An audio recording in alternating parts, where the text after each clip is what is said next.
মিলন মাহমুদের সুরে স্বপ্ন যাবে বাড়ি আমার গানটি প্রতিটি বাঙালির হৃদয়ে ঈদে বাড়ি ফেরার এক তীব্র আকাঙ্ক্ষা জাগিয়ে তোলে। এজন্য শিকড়ে ফিরে যাওয়ার এক চিরাগ সুর, যা প্রতিটি ঈদ কাঠের শহরে বন্দি মনকে টানে আপনজনের কাছে। কিন্তু এই পবিত্র ঈদের দিনেও সবার ভাগ্যে জোটে না বাড়ি ফেরার আনন্দ। আর্থিক অনটন আর কাঁধের ওপর চেপে থাকা দায়িত্বের বোঝা অনেককে বাধ্য করে পরিবার থেকে দূরে কর্মস্থলে ঈদ কাটাতে। তাদের কাছে এই গান তখন কেবলই এক বিষাদের প্রতিধ্বনি।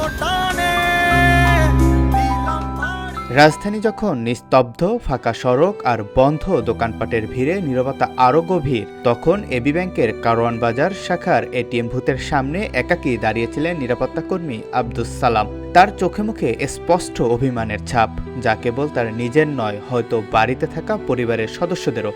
কারণটা জানতে চাওয়ার আগেই অনুমেয় এই ঈদেও তিনি বাড়ি ফিরছেন না। ঈদে বাড়ি না ফেরার কারণ জানতে চাইলে তার গলায় অসহায়তার সুর। ঈদের ছুটিতে বাড়িতে গেলে অনেক খরচ হয়, সেই পরিমাণ টাকা হাতে নেই। অনেক খারাপ লাগছে আমার কাছে।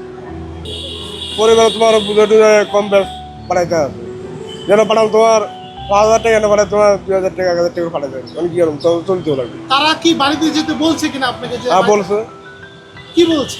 বলো তোমার তুমি বাইতে না গা, বাপ্পা কা তুমি বাইতে আসছে না, একদম মা ছুটি মুটি পাইতে আসে না, অন কোম্পানি তোমার অবস্থা বলতে হবে। সালামের মতো একই রকম আর্থিক সংকটের কারণে আপনজনদের থেকে দূরে ঈদ উদযাপন করছেন বাইক রাইডার সবুজও। তার বাইকের চাকায় লেগে থাকা ধুলো যেন এক দীর্ঘশ্বাস, যা পৌঁছে না পরিবারের কাছে।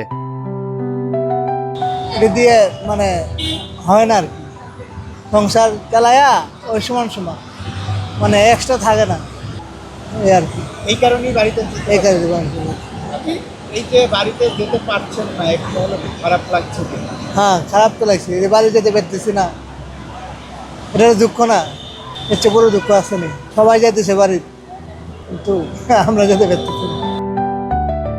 পরিবারের মুখে হাসি ফোটাতে গিয়ে নিজের আনন্দটাই বিসর্জন দিতে হচ্ছে তাদের। কেবল তাদের দুজনের গল্প নয়, এটি যেন হাজারো সালাম সবুজের না বলা কথা।